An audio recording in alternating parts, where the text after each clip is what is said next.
अध्यक्ष महोदय आपण संधी दिल्याबद्दल धन्यवाद।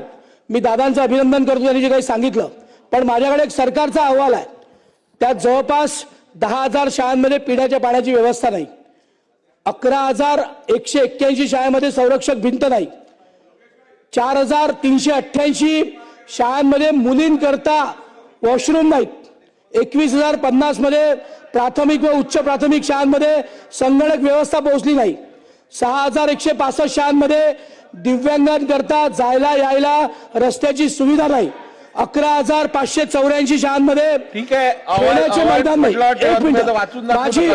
माझी विनंती आहे माननीय आपल्या माध्यमातून माननीय मंत्री महोदयांना की या सगळ्या व्यवस्था करण्याच्या मागे आपल्या खात्याला बजेट निर्माण करून हे आपण करणार आहोत का, नंबर 1।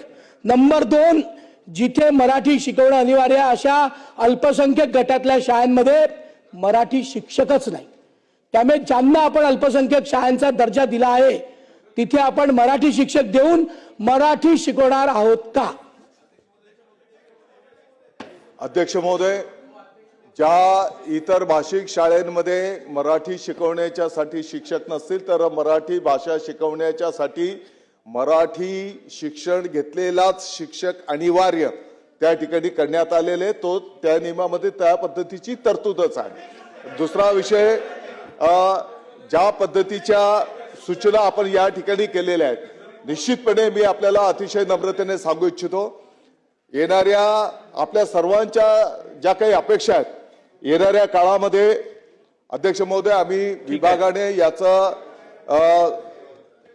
अतिशय सूक्ष्म नियोजन माननीय मुख्यमंत्री महोदय माननीय उपमुख्यमंत्री महोदयांच्या नेतृत्वाखाली त्या ठिकाणी केलेलं आहे।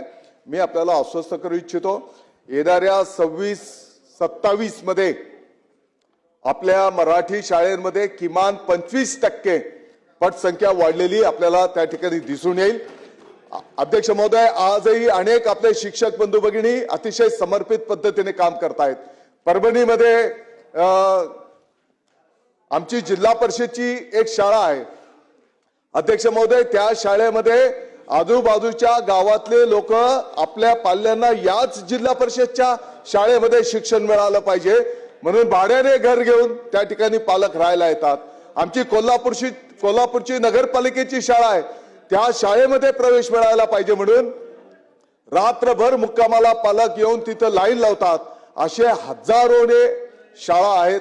अध्यक्ष महोदय, माझी सभागृहाला विनंती आहे, आपण म्हणतात ती पण वस्तुस्थिती आहे, परंतु हे जे काही आव्हान आपल्या समोर आहे, मला वाटतं की आज मराठी भाषा गौरव दिनाच्या निमित्ताने आपण सर्वांनी जर जाणीवपूर्वक या शाळांकडे लक्ष दिलं, आमच्या भिवंडीच्या महानगरपालिका